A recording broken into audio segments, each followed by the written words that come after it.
Hello, and welcome to Everyday English Treats. Today's word of the day is aether. Let's discover what this poetic word means.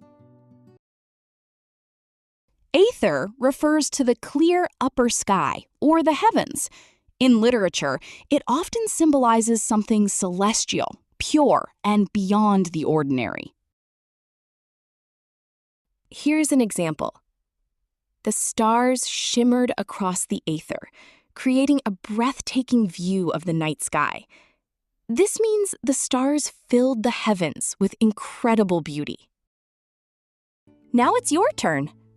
Can you create your own sentence using the word aether? Comment down below.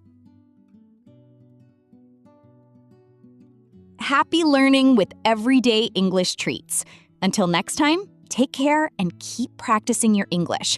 Learn a little, speak a little, and grow a little every day. See you soon.